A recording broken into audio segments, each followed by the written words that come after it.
मैं ना नरेंद्र मोदी से ना इन लोगों से डरता हूं, मुझे कोई फर्क नहीं पड़ता। ठीक है, मैं साफ सुथरा आदमी हूं, मुझे ये छू नहीं सकते, बात समझिए।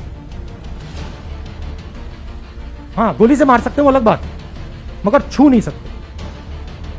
नरेंद्र मोदी और ना इन लोगों से मैं डरता हूं, ये लोग मुझे छू भी नहीं सकते क्योंकि मैं साफ सुथरा आदमी हूं। वो बात अलग है, ये लोग मुझे गोली मार सकते हैं।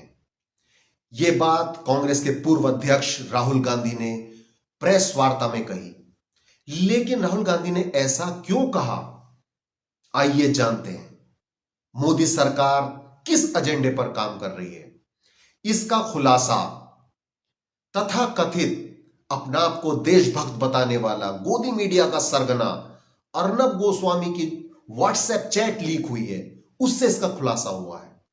मुंबई पुलिस ने टीआरपी स्कैम में एक चार्जशीट फाइल की है जिसमें 500 पन्ने अर्नब गोस्वामी और एक्स सीईओ बार्क पार्थोदास के हैं। इस व्हाट्सएप चैट से साफ पता लगता है कि जो देश की सेना की खुफिया जानकारी होती थी, मिशंस होते थे, उसकी जानकारी अर्नब गोस्वामी को पहले ही पता लग जाती थी। जब पुलवामा का हमला हमारे देश में हुआ, 40 जवान हमारे शहीद हुए, हमारा देश शोक में डूबा हुआ था। लेकिन ये पत्रकार नहीं, ये दलाल जश्न मना रहा था, टीआरपी का जश्न मना रहा था।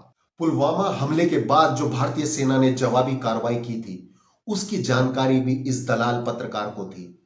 लेकिन सवाल यह उठता है कि सेना के खुफिया मिशंस की जानकारी प्रधानमंत्री को होती है, रक्षा मंत्री को होती है, सेना अध्यक्षों को होती है, या देश के सुरक्षा सलाहकार को होती है।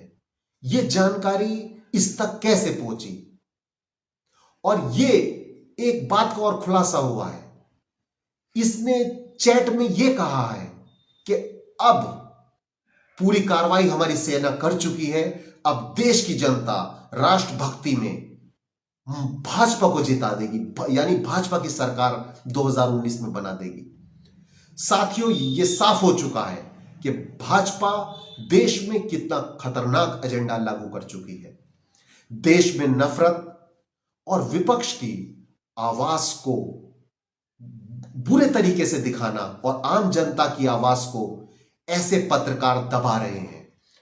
ये पत्रकार सरकार का एजेंडा लागू कर रहे हैं और सरकार इनका एजेंडा लागू कर रही है। सवाल यह उठता है, देश की सुरक्षा से जुड़ी जानकारी लीक करना राष्ट्रद्रोह है।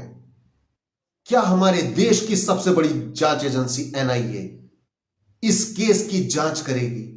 एनआईए से तो मुझे याद आया कि एनआईए तो किसानों को नोटिस भेज रही है, उनकी जांच कर रही है, देशद्रोही उनको बताने में जुटी है। देश में जो आज माहौल है उसकी बारे में ही राहुल गांधी ने प्रेस वार्ता की थी और इसी खतरे को उजागर किया था। आरएसएस और बीजेपी देश में जो एजेंडा लागू कर रही है, इन पत्रकारों के माध्यम से देश की जनता को गुमराह कर रही है, देश के लोगों को झूठ परोस रही है। और ये जो पत्रकार हैं जो स्टूडियो में बैठकर देशभक्ति का चोला ओढ़ते हैं, ये सबसे बड़े राष्ट्र विरोधी हैं, देश विरोधी हैं। इसका खुलासा इनकी व्हाट्सएप चैट से पता लग चुका है। ये बेनकाब हो चुके हैं, इनके गुनाहों का चिट्ठा खुल चुका है। ये टीवी पर झूठ बोलते हैं लेकिन ये व्हाट्सएप में सच बोलते हैं। जय हिंद।